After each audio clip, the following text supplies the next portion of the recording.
tempat dia jatuh tadi ya, berada pada titik di mana garis yang kita tarik dari tip tadi, dari ujung vektor U ya, jatuhnya di mana. Nah, itu kita bentuklah suatu vektor W1 ya. Nah, ini ya W1 ini ya. Kalau dia jatuhnya di sini kita bentuk vektor W1 ya. Kalau dia jatuhnya di sebelah sini kita bentuk W1 ya, atau jatuhnya sebelah sini kita bentuk W1 gitu ya, vektor W1 ya. Kemudian konstruktor bentuklah vektor W2 ya, di mana W2 ini itu adalah U dikurang W1 ya. U kurang W1 ini kenapa? Karena yang namanya W1 ditambah W2 itu adalah W1 ditambah dengan W2. W2-nya itu adalah U dikurang W1, sehingga W1 plus W2 itu sama dengan U ya. Atau kemarin sudah saya ajarkan bahwasanya ya, ketika kita memiliki suatu vektor ya yang berbentuknya seperti ini ya, yang saling arahnya tidak searah gitu ya. Kemudian kita mempunyai vektor U yang mana dia berlawanan menuju ke arah ujung dari kedua vektor ini ya, itu maka untuk vektor U itu dapat dicari dengan apa? W1 ditambah dengan W2. Kemarin ya sudah belajar ya. Nah, maka seperti itu. Nah, sehingga kita mempunyai dekomposisi ya untuk vektor U ya, di mana vektor U ini merupakan jumlah sum dari dua vektor yang ortogonal, yakni vektor W1 dan W2. Kebalik ya, W1 dan W2 ya. W1 dan W2 ya. W1 dan W2. Maka U ini adalah jumlah dari antara jumlah dari W1 dan W2 ya.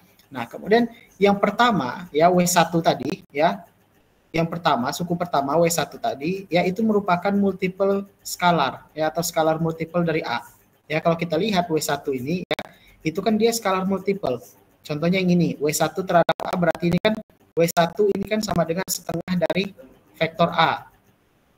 Ya gitu ya. Atau yang gambar kedua ya, gambar B, berarti W1-nya itu misalnya 3/2 A misalnya ya. Atau yang ini ya, yang yang gambar C, W1-nya itu sama dengan minus 3/2 A ya, misalnya ya. Dia jumlahnya 3/2 tapi karena arahnya berlawanan maka ada minusnya. Ya. Nah, itu di W1 itu merupakan skalar multiple dari A. Sementara W2-nya itu merupakan ortogonal yang terhadap A. Ya, W2-nya itu merupakan vektor yang ortogonal atau tegak lurus terhadap A. Nah, sehingga ada teorema, sehingga dari kasus ini ya, muncullah suatu teorema ya, namanya projection theorem atau teorema proyeksi dalam vektor ya. Dikatakan bahwa jika vektor U dan vektor A itu merupakan vektor dalam Rn, jika A itu tidak sama dengan 0, maka vektor U itu dapat diekspresikan sebagai bentuk U sama dengan W plus W2, W1 plus W2, di mana W1 ini adalah skalar multiple dari A, ya seperti yang saya jelaskan tadi. W2-nya ini merupakan vektor yang ortogonal terhadap vektor A, ya. Nah, muncullah teorema ini ya. Nah, kemudian berangkat dari hal tersebut ya, maka proyeksi U terhadap A itu bisa dicari. Ya. Proyeksi U terhadap A itu bisa dicari. Pak, dari mana rumusnya?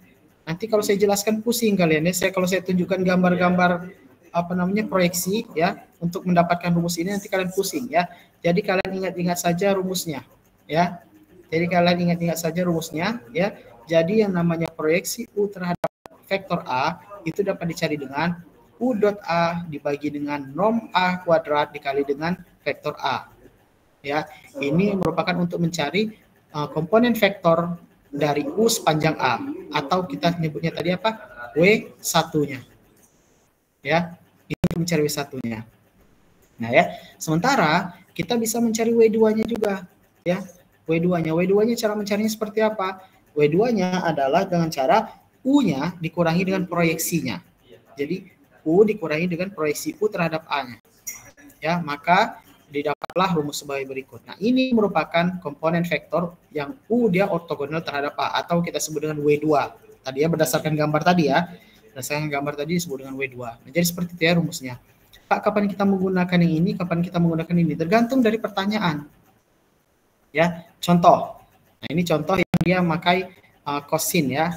Kita contohnya yang agak sulit dulu ya. Jadi temukanlah orthogonal projection dari vektor E1 ya, di mana E1 ini ya. E1 ini komponennya adalah berikut dan E2 adalah komponen berikut ya. Nah, Nah, kalau kita lihat ya S1 ya berarti itu adalah W1-nya ya, ibaratnya W1-nya lah gitu ya. W1-nya kalau digambar tadi ya. Sementara E2 itu adalah W2-nya ya, yang mana dia berada pada garis L. Ya, berada pada garis L atau diproyeksikan dari garis L yang membuat sudut theta ya terhadap sumbu X positif ya. Nah, diilustrasikan oleh gambar ini sehingga kita peroleh ya bahwasannya A-nya ya, A-nya itu merupakan komponennya yakni cos theta sin theta gitu ya. Cos theta dan sin theta, X-nya itu adalah cos theta, Y-nya adalah sin theta gitu ya. Nah, kemudian ini merupakan unit vektor sepanjang garis L ya. Jadi permasalahan kita pertama adalah kita mau mencari nih ya proyeksi E di sepanjang garis A. Ya, sekali lagi mencari proyeksi E1 sepanjang garis A, maka kita menggunakan ini ya. Berarti proyeksi ya E1 ya di sepanjang garis A, maka kita menggunakan E1 dot A gitu ya, dikali dengan norm A kuadrat dikalikan dengan vektor A-nya. Ya sudah, tinggal cari E1 dot A-nya berapa ya. Kita sudah punya E1-nya tadi ya. E1-nya berapa? Kita udah punya A-nya berapa, tinggal didotkan. Ya, berapa E1 dot A ya? E1 dot A diperoleh adalah cos theta. Nah, kemudian kita memperoleh kita harus mencari nomnya, nom A. Ya, kemarin sudah belajar cara mencari nom A ya. Tinggal dikuadratkan masing-masing komponen, dijumlahkan, kemudian diakarkan. Diperolehlah 1. Nah, barulah kita masukkan ke dalam rumus proyeksi ya. Nah, proyeksi E1 terhadap A, maka diperoleh hasilnya cos kuadrat theta dan sin theta cos theta. Ya, begitu juga bagaimana proyeksi E2 terhadap A gitu ya. Ya sama saja, kita tinggal mencari E2 dot A-nya berapa ya, kemudian kita juga mencari besaran atau nom dari A-nya ya. E2 dot A-nya kita cari diperoleh sin theta ya, nom A-nya tadi sudah ketemu 1 ya. Tinggal dimasukkan ke dalam rumus, diperolehlah proyeksi E2 terhadap A itu adalah sin theta cos theta dan sin kuadrat theta. Ya, ini yang untuk kos-kosan ya, agak jelimet ya. Nah, kalau kita masuk ke dalam angka ya. Kalau kita masuk ke dalam angka, katakanlah saya mempunyai vektor U dan saya mempunyai vektor A gitu ya. Nah, temukan carilah ya komponen vektor dari U sepanjang garis A. Nah, artinya seperti ini tadi. Ya. Nah, saya punya vektor U. Ya. Kemudian saya mempunyai ini A, ya. Kemudian saya proyeksikan ke sini menjadi W1, ya. Nah, kemudian saya membuat suatu vektor yang tegak lurus terhadap A W2. Nah, temukanlah atau carilah komponen vektor U sepanjang garis A. Nah, artinya kita mencari ini nih W1 dan komponen vektor U yang ortogonal terhadap A. Berarti kita mencari W2. Ya. Nah, kita cari ini ya dengan cara rumus ini ya. Berarti tinggal masukin aja ya rumus ini, kita cari dulu U dot A-nya berapa ya, nom A-nya berapa, kita masukkan ke rumus yang pertama ini dulu ya. Nah, diperolehlah ya hasil dari proyeksi U terhadap A itu adalah 20/7 minus 5/7 dan 10/7. Kemudian baru kita mencari vektor komponen U yang ortogonal terhadap A, tinggal kurangkan saja ya, vektor U dikurangkan dengan proyeksinya ya. Tinggal kurangkan, tadi kita udah dapat proyeksinya, ini vektor U-/nya, tinggal kita kurangkan, diperolehlah untuk dia komponen vektor yang U ortogonal terhadap A, yakni minus 6/7, minus 2/7, dan 11/7 ya. Nah, jadi jangan salah ya ketika nanti ada pertanyaan, di ini dulu, dianalisis dulu pertanyaannya, apakah dia minta ya vektor komponen U sepanjang garis A, artinya ya U terhadap sepanjang vektor A, artinya kita butuh W1 ya, berapa. Tapi kalau dia vektor komponen yang ortogonal, U ortogonal terhadap A, berarti W2-nya tadi ya. Nah, jadi cara enak ngingetnya seperti itu ya. Nah, kemudian dari proyeksi tadi kita bisa mencari nomnya atau besarannya ya. Berdasarkan rumus tadi ya, setelah kita mencari nomnya ya, maka diperolehlah ya untuk mencari nom atau besaran dari proyeksi U terhadap A itu bisa menggunakan mutlak ya, U dot A dibagi dengan nom A-nya. Atau kalau dia berupa sudut ya, kita bisa menggunakan besaran proyeksi U terhadap A itu adalah norm U dikali dengan mutlak cos theta. Ya, jadi seperti itu ya, bisa menggunakan dua rumus ini, tergantung yang mana saja gitu ya. Kalau misalnya dia yang diketahui ada tetanya atau ada sudutnya, berarti pakai yang rumus kedua ini.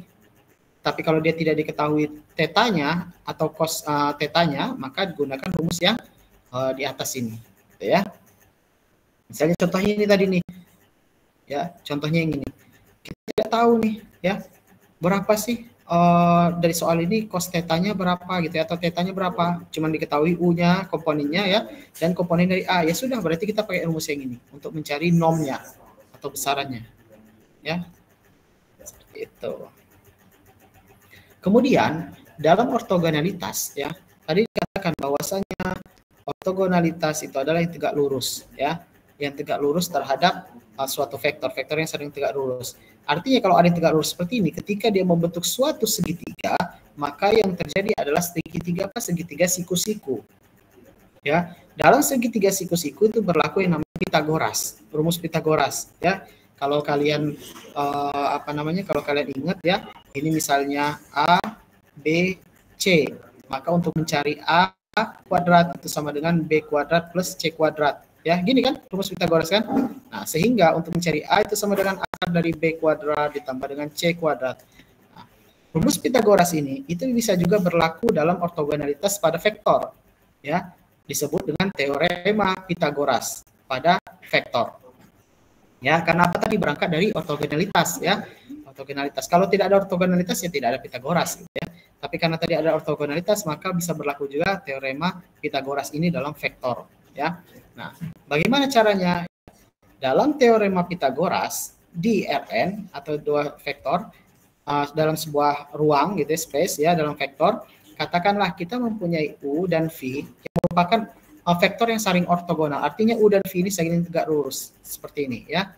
Nah, maka Euclidean inner product-nya ya itu untuk vektor Pitagorasnya itu dapat dicari dengan norm U plus V kuadrat sama dengan norm U kuadrat ditambah dengan norm V kuadrat. Gitu ya. Ya kan kayak rumus Pitagoras kan, atau seperti yang digambarkan pada gambar berikut. Ya.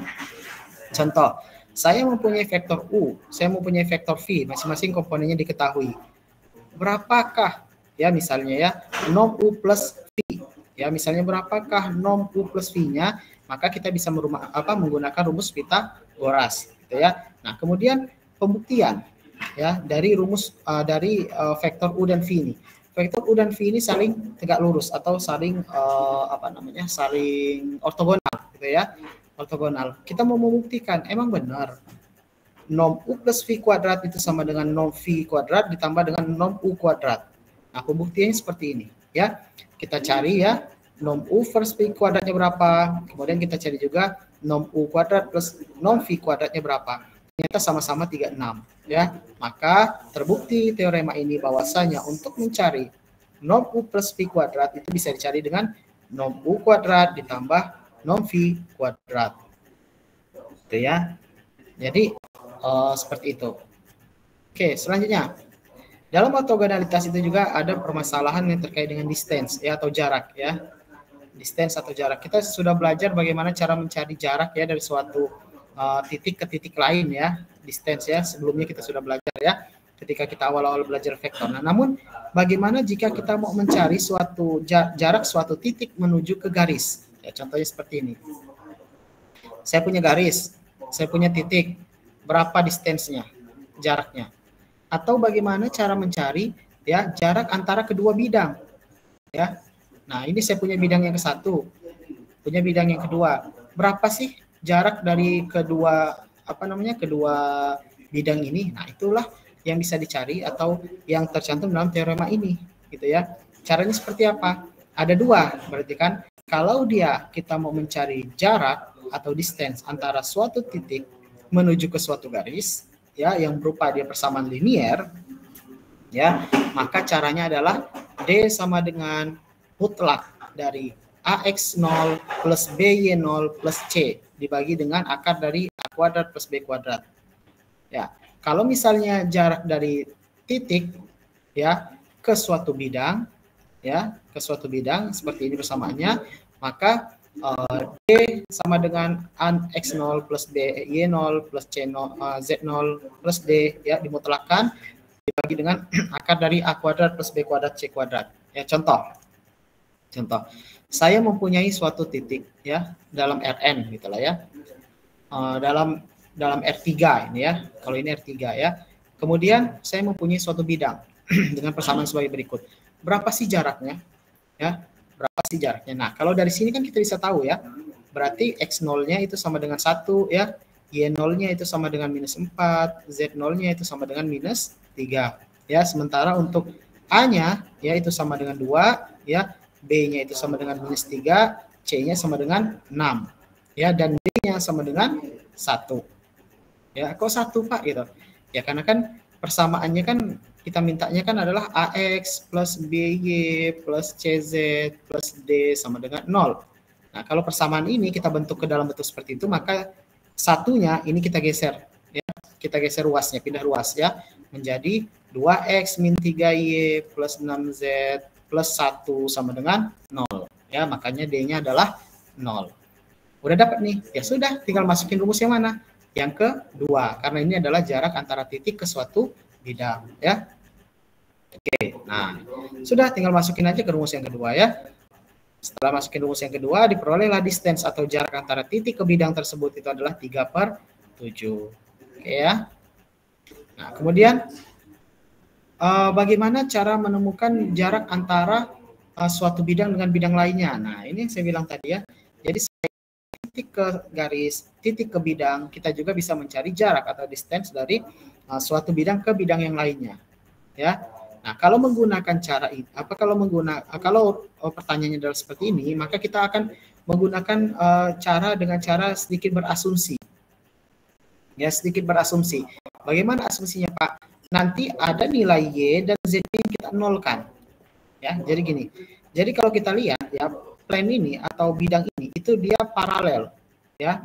Karena apa? Karena normalnya mereka itu merupakan paralel vektor. Kalau kita lihat, ya, ya, nilai A B C mereka, ya, nilai A B C kemudian A B C ini merupakan paralel. Tahu dari mana, Pak? Kita lihat nih. Ini adalah komponennya untuk yang bidang pertama. Ini komponen untuk bidang yang kedua. Kalau kita lihat komponen bidang kedua itu dibentuk dari komponen yang pertama dikalikan dengan skalar atau skalar multiple tadi, ya, dikalikan dengan apa? Dengan 2. Coba, ya, komponen bidang pertama dikalikan dengan 2 itu akan menghasilkan komponen pada bidang yang kedua. Makanya ini paralel, ya, paralel, ya. Nah, kemudian karena untuk menemukan tersebut, ya, jarak antara satu bidang dengan bidang lainnya, kita bisa memilih yang namanya arbitrary point, ya, arbitrary point, ya, pada salah satu bidangnya, ya, untuk mencari atau menghitung jarak antara satu bidang dengan bidang lainnya, ya. Sehingga dengan cara arbitrary point tadi, ya, kita ambil salah satu bidang, misalnya kita ambil bidang yang pertama yang ini persamaannya, maka kita setting Y-nya sama dengan Z sama dengan 0, ya, sehingga kita peroleh X-nya sama dengan 3. Berarti komponen untuk bidang yang pertama itu adalah 3, 0, 0. Ya. Jadi menjadi suatu titik, ya. Ya, titik yang berada pada X dan Y dan Z-nya 0. X-nya adalah 3, ya. Nah, kemudian karena kita sudah dapat ini, ya, sudah dapat komponen ini, maka barulah kita bisa menggunakan yang mana? Yang rumus kedua ini, ya, yakni jarak antara satu titik ke bidang yang lainnya. Ya, untuk jarak antara satu garis dengan garis yang lain sama caranya seperti ini. Ya, kita menggunakan arbitrary point, ya. Nah, kemudian kita masukkanlah ke rumus yang kedua, yang B, ya, sehingga diperolehlah distance-nya, jaraknya antara bidang satu dengan bidang yang lainnya pada kasus ini itu adalah 1/6. Itu, ya. Oke. Itu terkait dengan masalah jarak, ya. Masalah jarak pada vektor, ya. Kalau masalah jarak pada pasangan kalian saya nggak tahu cara penyelesaiannya, ya. Nah, tapi kalau pada vektor seperti ini cara penyelesaiannya, ya. Nah, kemudian selanjutnya adalah vektor dan parametric equation of line in R second and R third, ya. R second and R third, ya. Atau dia pada R kedua dan R ketiga, ya. Nah, kemudian seperti ini. ada kondisi ya. Bentar. Saya geser dulu ini saya biar saya enak nulisnya, pen tab saya ya. Oke. Saya lanjutkan ya. Jadi ada kondisi di mana ya kasus seperti ini terjadi ya. Kasus seperti ini terjadi. Ya, ini seperti apa? Ya, jadi gini, misalnya ya kita memiliki ya suatu garis unik ya. Garis unik di mana garis unik ini ya dia determinasi oleh poin x0 ya yang berada pada suatu garis dan non-zero vektor yang dia merupakan paralel terhadap garis tersebut gitu ya. Jadi saya mempunyai x0 ya. Ya, saya mempunyai x0, kemudian saya mempunyai non-zero vektor v ya yang mana dia paralel, sorry yang di sini ya, yang gambar pertama dulu ya, yang mana non-zero vektor v ini itu paralel terhadap satu garis. Nah, garisnya ini ya, yang garis yang lebih panjang ini ya, dan garis yang lebih panjang ini. Nah, ada kasus seperti ini atau kasus yang seperti ini, yang kedua ini, di mana ya saya mempunyai dia dideterminasikan oleh titik x0, kemudian ada vektor v1 dan v2 yang mana dia paralel terhadap bidang atau dia berada pada bidang ya, atau dia berada pada bidang ya. Nah, untuk melihat visualisasinya itu dapat dilihat pada gambar yang pertama ini, yang kedua ya. Ini kasusnya yang pertama ini adalah dia untuk R2, yang kedua ini adalah untuk kasus yang R3 ya. Untuk kasus yang R2 itu ya, yang pertama, gambar pertama itu adalah saya mempunyai suatu vektor yang mana dia paralel terhadap suatu garis ya. Kalau yang di gambar yang kedua itu saya mempunyai dua buah vektor yang mana dia paralel terhadap suatu bidang ya. Nah, berdasarkan hal ini ya, itu makalah muncul teorema ya. Nah, jadi katakanlah L merupakan suatu garis ya, yang di bawahnya ya. L merupakan suatu garis yang panjang ini. Yang panjang ini L merupakan suatu garis ya, yang mana dia mengandung atau memiliki poin x0 ya. Poin x0 ini ya, kemudian L-nya ini dia paralel terhadap suatu vektor v ya, suatu vektor v ya.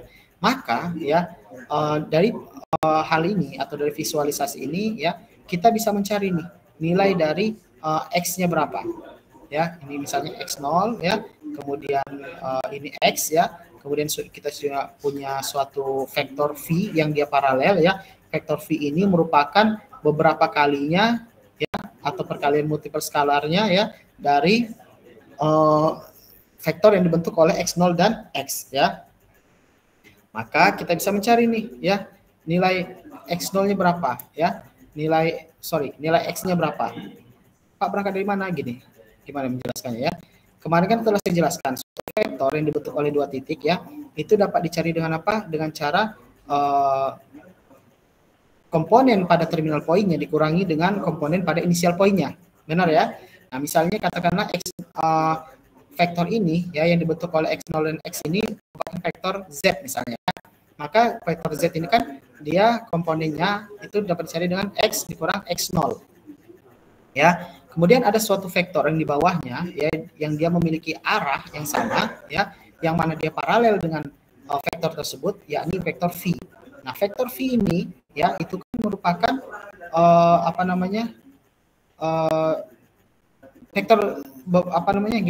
vektor z itu merupakan beberapa kalinya vektor v gitu ya. Vektor z ini ya merupakan dia beberapa kalinya vektor v gitu ya, misalnya entah itu dia setengahnya, satunya, duanya gitu, dan pokoknya dia memiliki arah yang sama.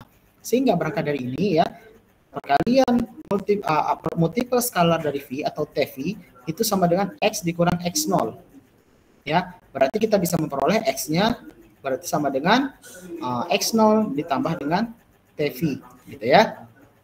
Nah, ini ya. Nah, kemudian untuk kasus khusus ya, di mana x0-nya sama dengan 0, contohnya ya. Contohnya x0 ini dia mulai dari sini, mulai dari titik 00 ya. Ya, mulai dari titik 00 ya, mulai dari titik 00.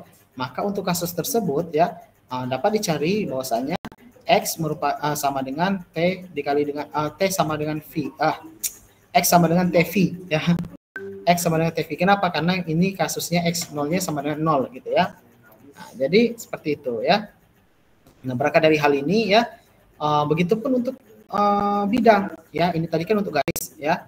Untuk garis. Nah, kalau untuk bidang ya itu sama ya, sama. Jadi diingat-ingat aja rumusnya ya. Jadi untuk mencari X dikurang X0 ya, untuk mencari jarak dari sini untuk mencari vektor ini, komponen ini ya, itu sama dengan T1 V1 ditambah dengan T2 V2 ya, atau kita mencari X-nya sama dengan X0 ditambah dengan T1 V1 tambah dengan T2 V2 ya. Nah, dari ini ya, dari kasus ini maka muncullah suatu teorema ya, dua teorema tadi ya, yang pada garis dan pada bidang. Nah, kalau pada bidang teoremanya seperti ini ya. X sama dengan X0 ditambah dengan T1 V1 tambah dengan T2 V2 ya. Untuk kasus khusus di mana X0-nya sama dengan 0 sama ya, berarti X0-nya hilang, X sama dengan T1 V1 tambah T2 V2 ya. Nah, ini ya. Jadi seperti ini ya untuk membentuknya. Nah, jadi berdasarkan hal tersebut ya, maka rumus X sama dengan X0 plus T1 plus T dikali V ya, itu didefinisikan sebagai suatu garis yang melalui X0 ya, yang mana dia paralel terhadap V. Untuk kasus spesial X0-nya sama dengan 0, maka disebutkan bahwa garis tersebut yaitu pass through the origin, atau dia melewati titik 00 ya, garisnya ya. Nah, kemudian untuk kasus yang bidang ya, ini rumusnya ya, didefinisikan sebagai suatu bidang yang dia dilalui atau melalui X0 gitu ya, yang mana dia paralel terhadap V1 dan V2. Dalam kasus khusus ketika X0-nya sama dengan 0, bidang tersebut dikatakan bahwa dia melalui di origin ya, atau melalui titik 00-nya ya. Tuh. Nah, ini ada beberapa contoh ya, beberapa contoh kasus atau soal ya, persoalan terkait dengan vektor dan parametriknya, equationnya ya. Jadi ada beberapa contoh soal ya, kita tidak akan bahas atau saya tidak akan bahas di sini ya. Silakan untuk kalian latihan gitu ya, dan tidak dikumpul ya, bukan tugas ya. Jadi silakan untuk latihan ya, silakan yang mau latihan, yang nggak mau juga nggak apa-apa ya. Tapi sekali lagi saya katakan, semakin banyak kalian latihan, maka kalian semakin paham dan akan semakin mudah ketika mengerjakan soal-soal UAS. Ya, kalau ketika kalian UTS kemarin merasa wah soalnya sulit Pak, di luar dari soal yang salah kemarin ya, salah cetak kemarin ya, kan ada 4 soal tuh ya, 4 soal yang terakhir itu ya, kalau nggak salah soal 6, 8, 9, 10 atau 7, 8, 9, 10 gitu ya, pokoknya 4 soal itu kan bisa dikerjakan karena soalnya nggak acak-acakan gitu ya. Maka ketika kalian merasa sulit mengerjakan soal tersebut ya, saya sarankan kalian banyak latihan ya, dan banyak untuk belajar ya. Bisa nanya sama temannya, bisa nanya sama seniornya, atau kalian yang biasa belajar sendiri ya silakan belajar sendiri ya. Jadi seperti itu, dan banyak-banyak latihan ya. Karena apa? Karena nanti UAS nanti tidak akan semudah kemarin gitu ya. Itu masih mudah kemarin UTS ya. Nanti UAS tidak akan semudah itu gitu ya. Kemudian saya pastikan ya, insya Allah ya soalnya nggak bakal salah cetak lagi ya. Maksudnya nggak acak-acakan kayak kemarin ya. Kemarin itu memang kesalahan dalam percetakan gitu ya, sehingga acak-acakan gitu ya nilainya gitu ya. Tapi insya Allah nanti UAS itu akan menjadi pelajaran gitu ya, sehingga UAS nanti bisa diperbaiki gitu ya ketika mencetak soal gitu ya. Nah, jadi silakan kalian banyak-banyak latihan ya. Berdasarkan apa? Berdasarkan tadi materi yang saya sampaikan gitu ya. Oke. Nah, kemudian ada namanya line through two point in Rn ya, atau garis yang melalui 2 titik ya, garis yang melalui 2 titik ya. Tadi kan sudah saya katakan ya, untuk X sama dengan X0 T dikali dengan V tambah T kali dengan V. Nah, kalau misalnya V-nya ini ya, itu didefinisikan sebagai X0 ya, inisial poinnya X0 menuju ke X1 ya, maka kan V-nya berarti X1 dikurang X0 ya. Maka kalau dimasukkan ke rumus ini tadi ya, maka menjadi seperti ini. Atau bisa juga dikatakan bahwasanya X merupakan 1 min T dikali dengan X0 ditambah dengan T X1 ya. Jadi bisa seperti itu ya. Ini disebut dengan two point vector equation atau persamaan vektor 2 titik ya. Nah, oke ya. Nah, kemudian dari situ ya kita bisa didefinisikan sebagai ini ya, X sama dengan X0 tambah dengan T dikali X1 minus X0 gitu ya. Nah, didefinisikan sebagai line segment from X0 to X1 ya, atau sebagai segmen garis ya dari X0 ke X1 ya. Jadi seperti itu ya. Atau bisa kita tuliskan juga sebagai ini bentuknya. Ini ya contoh soal lagi ya. Beberapa contoh soal yang melalui titik ya. Sebenarnya apa namanya ya sama aja gitu ya. Contohnya salah satu contohnya aja gitu ya. Yang yang example 4 ya, example 4 ya. Find vector and parametric equation ya for line ya yang melalui poin ya. Jadi dia melalui poin ya. Katakanlah seperti ini ya, kurang lebih ya. Ini P, ini Q ya. Kemudian ini ada suatu garis ya. Nah, suruh ditemuin sama dia. Temukanlah vektor atau carilah vektor dan parametric equation. Vektornya berapa? Gampang ya. Vektornya berarti kan komponen pada Q dikurang dengan komponen pada P ya, atau komponen Q-nya berapa? 5, 0 dikurang dengan 0, 7 ya. Berarti vektornya itu memiliki komponen 5 dan minus 7. Nah, ini jadi vektor. Ya. Nah, kemudian parametric equation-nya seperti apa? Ya, parametric equation-nya seperti ini, ya. Rumusnya, ya. X sama dengan X0 ya.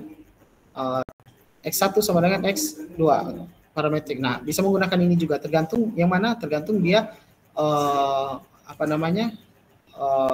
Apakah dia melalui sebuah garis ataukah melalui sebuah bidang, ya. Nah, kalau dia melalui sebuah garis, oh berarti caranya seperti ini, ya. Melalui caranya seperti ini. Itu kalau misalnya vektornya tidak diketahui, vektor V-nya. Tapi kalau kasus ini, vektor V-nya kan kita tahu nih ya. Vektor V-nya kita tahu, yakni 5 dan minus 7, gitu ya. Maka bisa masukkan ke rumus ini, ya. Bisa masukkan ke rumus ini. Berarti X sama dengan X0-nya berapa, gitu ya. X0-nya kan berarti X1 dikurang X0 ya. Oh, kita udah dapat nih ya. Berarti kan X0-nya ya. Sebentar. T X sama dengan X0. Oke, X0-nya berarti 0,7 ya. Kemudian ditambah dengan T ya. X1 dikurang X0 ya. X1 dikurang X0-nya itu adalah 5, 7, minus 7. Seperti ini ya. 5 minus 7 seperti ini. Ya, nah, jadi seperti itu. Itu bisa, atau misalnya kalian bisa tuliskan dengan yang cara yang kedua ini ya. X ya. X sama dengan 1 min T ya. X0 ya, berarti dikali dengan 0,7 ya. Ditambah dengan T dikali dengan X1 ya, 5, 0. Nah, jadi seperti ini ya. Jadi parametric equation-nya seperti itu ya, tinggal diselesaikan saja gitu ya. Oke, dan seterusnya ya. Nanti kalian bisa kerjakan sendiri ya. Ini yang untuk melalui garis yang melalui 2 titik ya, 2 titik seperti ini ya, garis yang melalui 2 titik. Jadi caranya bisa seperti itu ya. Oke.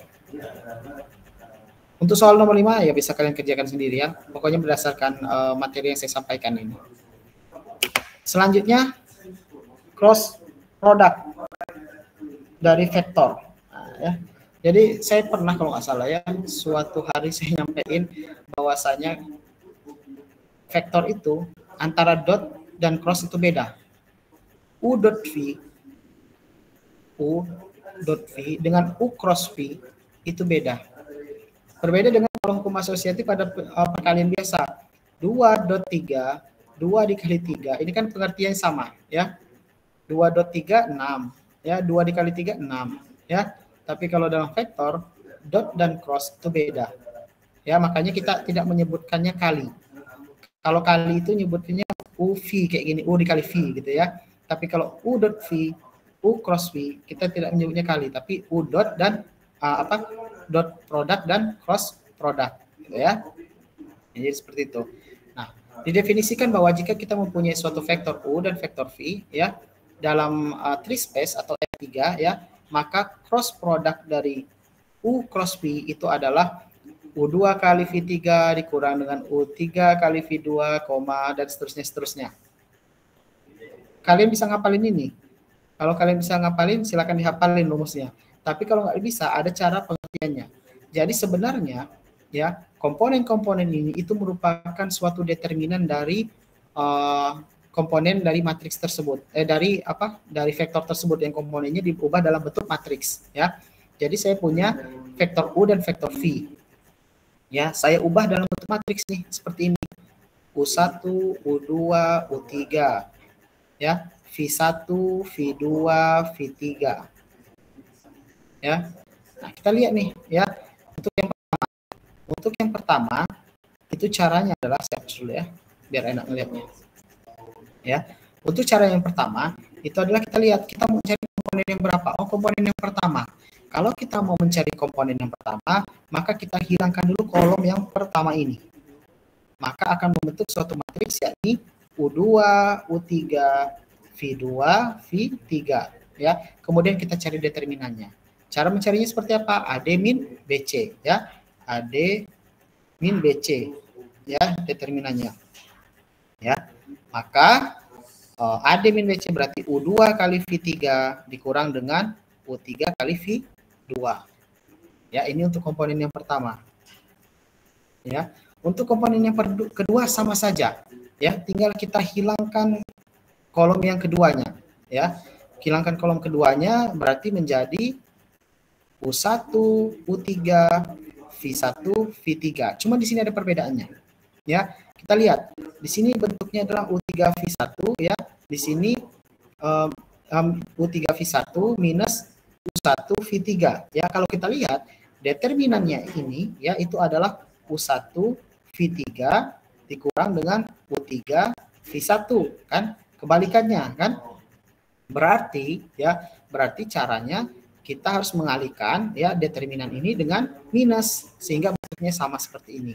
Makanya ya untuk yang komponen yang kedua rumusnya agak berbeda dikit, yakni ditambahkan minus ya. Minus determinannya berapa ya? Berarti dia minus AD min BC atau sama dengan BC min AD ya. Nah, itu untuk komponen yang kedua. Untuk komponen yang ketiga sama saja ya, nggak pakai minus dia, sama saja seperti mencari komponen yang pertama. Artinya matriks tersebut ya kolom ketiganya dihapus ya sehingga membentuk suatu matriks baru yakni U1 U2 V1 V2. Maka determinannya adalah AD min BC ya, U1 V2 ya dikurang dengan U2 V1 ya. Tuh sama ya. Nah, jadi seperti itu ya. Jadi dinotasikannya seperti itu. Jadi kalau kalian nanti mau mengingat rumusnya, kalau kalian hafal atau bisa mengingat rumusnya seperti ini, ya silakan saja. Tapi kalau kalian tidak ingat, ya silakan menggunakan determinan notation atau notasi determinan. Ya, caranya mencarinya seperti saya katakan tadi. Ya, untuk yang komponen ke-1 dengan komponen ketiga itu sama seperti biasa, cuman kalau yang komponen kedua ditambah minus. Jangan lupa. Ya. Sebagai contoh. Ya, sebagai contoh. Temukan U cross V di mana vektor U adalah sebagai berikut ya. Nah, vektor V adalah sebagai berikut ya. Caranya tadi sudah saya ajarkan ya. Saya sudah ajarkan sehingga ketahuilah bahwasanya U cross V itu sama dengan 2 minus 7 minus 6 ya. Jadi ada cerita lucu ya.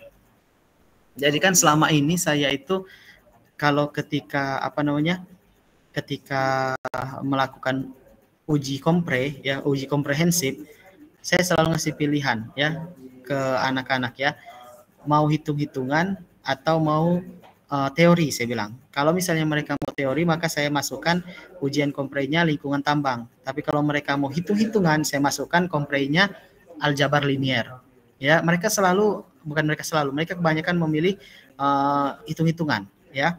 Jadi saya selalu nanya seputar dari matriks ya. Saya seputar nanya dari matriks. Kemudian suatu hari ya, pola saya itu sudah dibaca sama anak-anak yang mau uji kompre gitu ya, uji kompre untuk tugas akhir.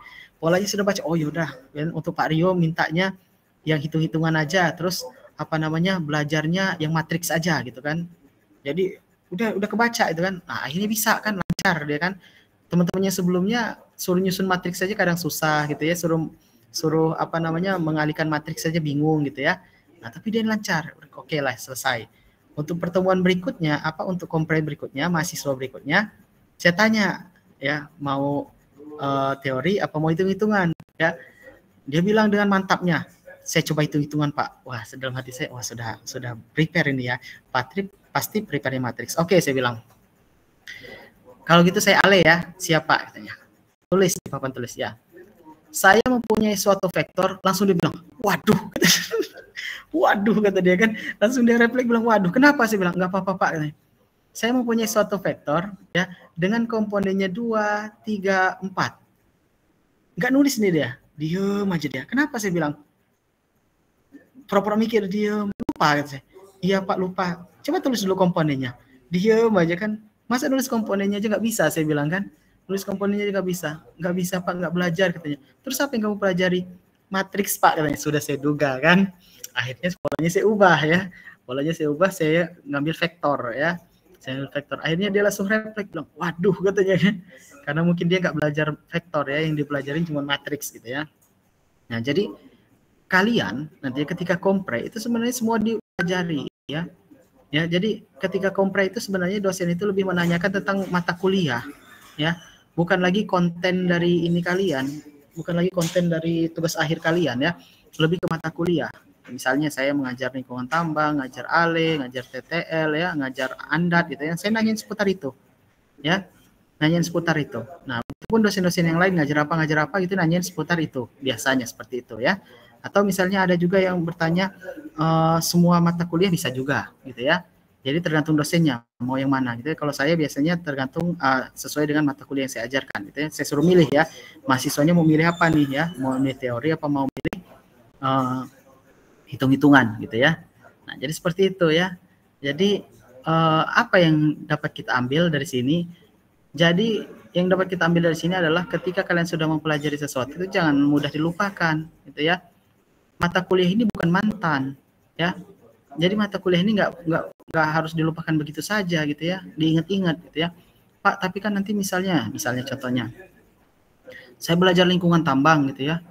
Terus, tapi Pak, saya nanti TA-nya nggak ada lingkungannya sama sekali Pak. Misalnya saya ngambil ini peledakan gitu ya, misalnya sama Pak Alio Pak, gitu, ngambil peledakan dan nggak ada lingkungannya, nggak ngebahas sama lingkungannya sama sekali, gitu ya. Kalau misalnya ketemu dosen pengujinya bukan saya, ya mungkin bisa lewat kalian lingkungan tambang, maksudnya bisa aja nggak ditanyain lingkungan tambang. Tapi kalau kalian ketemu dosen pengujinya saya, maka lingkungan tambang itu wajib kalian pelajari lagi, meskipun TA kalian nggak ada sangkut pautnya atau nggak ada hubungannya dengan lingkungan tambang. Nah, ya seperti itu ya caranya ya. Nah, makanya Ale ini harus diingat-ingat juga, ya. Karena bisa jadi kalian nanti ketemunya sama saya pengujinya, ya. Nah, saya tanyakan nanti ya, berapa 3 tahun ke depan lah ya, kurang lebih 3 tahun ke depan, 3 tahun ke depan kalau kalian uji kompre, saya tanyain Ale ya, saya tanyain vektor, kalau kalian jawabnya lupa, nggak belajar, padahal udah saya ingatkan ya 3 tahun sebelumnya ya. Jadi buat kalian seperti ini, ya bisa jadi saya ini adalah dosen di masa depan kalian ke masa lalu saat ini gitu. Jadi saya bilangin sekarang buat kalian yang nanti penguji komprenya saya, berhati-hatilah gitu ya. Kalau ketemu saya gitu ya. Kalau saya misalnya masih tugas belajar ya beda cerita ya. Ya seperti itu ya. Karena 3 tahun ke depan itu kan siapa yang tahu gitu ya. Tapi kalau ketemu saya ya diingat-ingat aja gitu ya. Vektor ini ya. Oke, saya lanjutkan.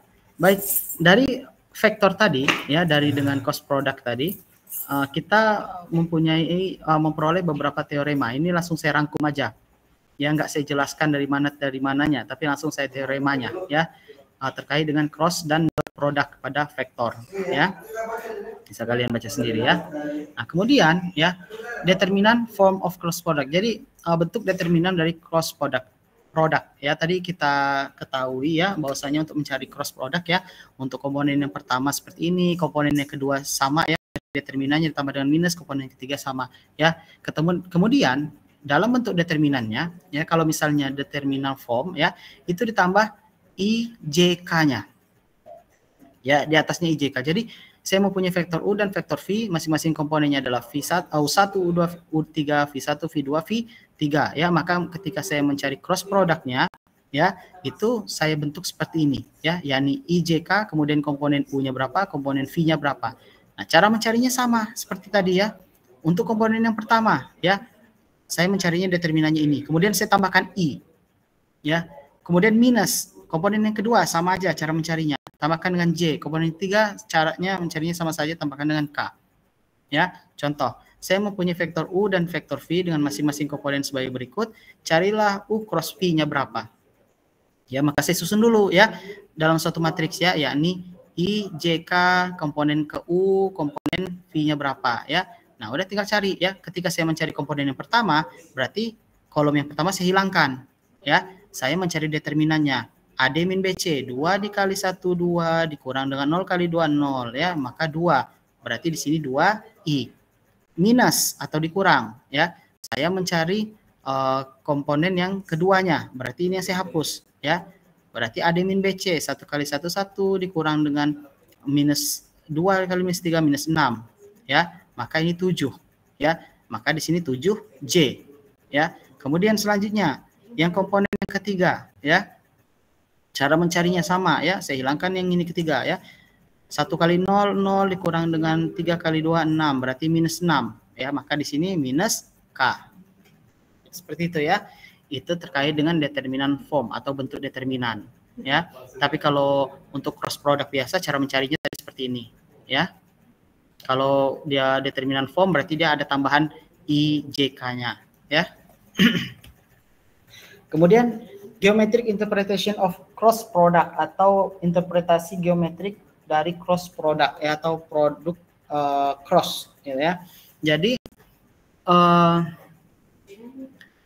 kita ketahui bahwa ya untuk mencari besaran suatu cross product ya itu dapat dicari dengan norm U dikali norm V dikali dengan sin theta. Taunya dari mana? Nah, taunya dari sini. Kalau kita gambarkan sebagai suatu bentuk vektor ya, vektor V dan vektor U ini akan membentuk namanya paralelogram atau apa kemarin? Jajar genjang ya. Nah, dari jajar genjang ini dia akan membentuk suatu sudut ya. Suatu sudut ya. Katakanlah sudut theta, kemudian sudut ini ya besarannya itu dapat dicari dengan apa? Dengan cara norm V dikali dengan sin theta. Ya. Seperti yang kita ketahui kalau kita mencari suatu bentuk ya, luas suatu bentuk itu adalah alas kali tinggi. Ya. Suatu bangun itu adalah alas kali tinggi. Nah, dari paralelogram ini atau dari jajar genjang ini kita ketahui bahwasanya untuk mencari luasnya yakni base dikali dengan altitude. Altitude-nya ini adalah tingginya atau alas kali tinggi kita mengenalnya ya. Di mana kita ketahui dari gambar ini alasnya adalah norm U sementara tingginya adalah norm V dikali sin theta ya. Nah, maka norm U dikali norm V dikali sin theta itu sama dengan norm dari U cross V. Ya, atau besaran dari U cross V ya. Maka dapat dikatakan bahwasanya norm U cross V atau besaran U dikali cross V itu sama dengan luas area dari jajar genjang ya yang dibentuk oleh vektor U dan vektor V. Nah, ini ada contoh soalnya ya. Saya mempunyai suatu vektor dua vektor ya, di mana dua vektor ini ada vektor yang satunya dibentuk dari titik P1 dengan P2 dan ada yang dari titik P1 dan P3. Tentukanlah atau temukanlah ya area yang berbentuk segitiga ya dari gambar ini. Kalau kita lihat area yang berbentuk segitiga ini merupakan setengah dari luas paralelogram atau luas dari jajar genjang. Ya, maka kita harus mencari dulu luasnya berapa. Ya, mencari dulu luasnya berapa. Ya. Sebelum kita mencari luasnya berapa, tadi kan luasnya berapa?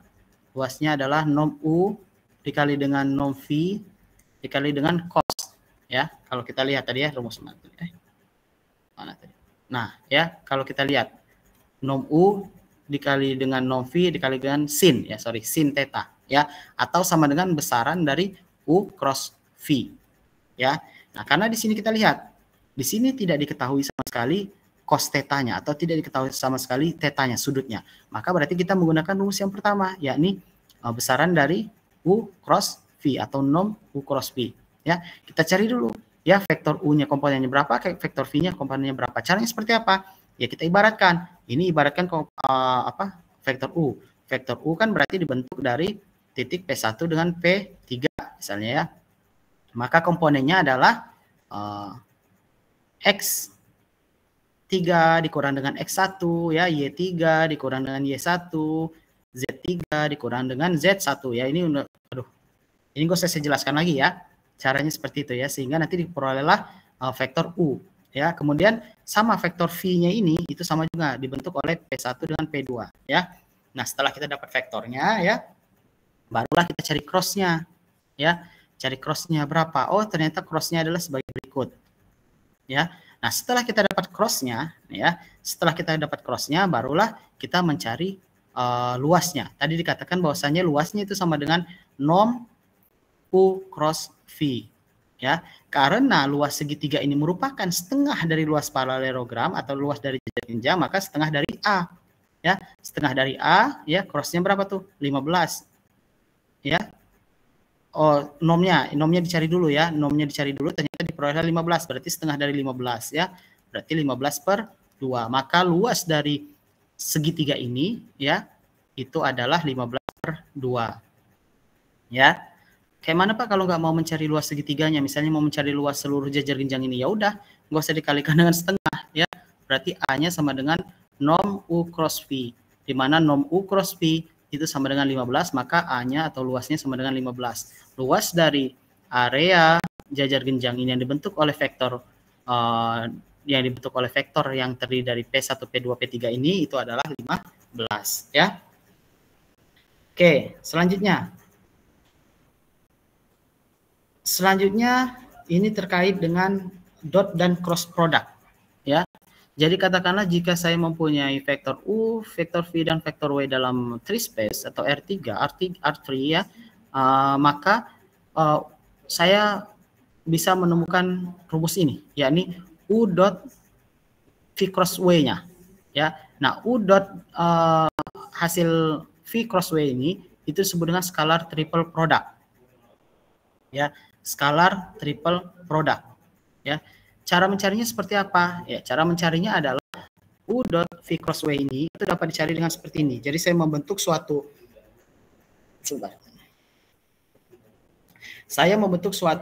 matriks ya, yang mana matriks ini baris pertama itu terdiri dari komponen U, baris kedua terdiri dari komponen V, baris ketiga terdiri dari komponen W. Jadi U dot V cross W itu merupakan scalar triple product, di mana cara mencarinya adalah dengan membentuk suatu matriks seperti ini. Ini dapatnya dari mana? Ini penjelasannya ya. Ya, yang panjang ini penjelasannya ya. Kalian bisa lihat sendiri ya. Nah, sehingga diperolehlah U dot V cross W itu sama dengan suatu matriks yang dibentuk dari komponen-komponen U, V, dan W ya. Nah, contoh ya. Saya mempunyai suatu vektor ya, yang terdiri dari nilainya adalah 3i dikurang minus 2j minus 5k dan seterusnya, V-nya begitu dan W-nya begitu ya. Carilah U dot V cross W ya. Maka seperti saya bilang tadi, kita membentuk dulu suatu matriks ya, membentuk suatu matriks yang mana baris pertama ini adalah komponen dari U, komponen dari V, komponen dari W. Setelah membentuk suatu matriks tersebut, barulah kita mencari determinannya ya. Saya sudah ajarkan cara mencari determinan ya. Diperolehlah determinannya itu adalah 49. Maka scalar triple product atau U dot V cross W ini nilainya adalah 49 ya. Jadi seperti itu ya. Jadi kalau ada soal seperti itu jangan bingung lagi ya. Nah, maka dari situ ya kita bisa memperoleh yang namanya teorema ini ya. Jadi nilai absolut atau nilai mutlak dari determinan ini ya, determinan ini yang dia membentuk suatu jajar genjang ini sama dengan luas dari jajar genjang ini. Ya. Kan tadi sudah saya jelaskan ya. Jadi determinan dari vektor yang membentuk suatu jajar genjang itu sama dengan luasnya. Begitupun dengan yang R3 ya.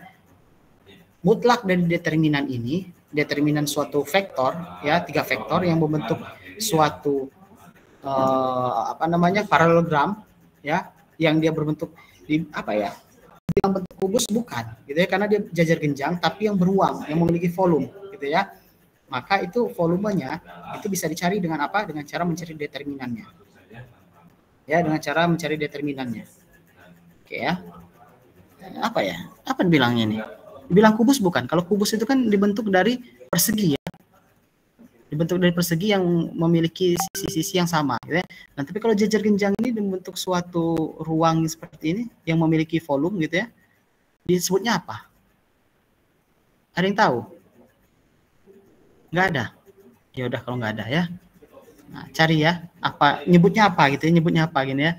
Kalau kubus kan, kalau balok ya itu dibentuk dari persegi panjang ya kan. Balok namanya ya. Nah, kan dibentuk dari persegi panjang. Kalau kubus itu dibentuk dari persegi, ya kan? Nah, kalau suatu suatu bangun ruang memiliki volume gitu dibentuk dari jajar genjang atau paralelogram, itu apa disebutnya?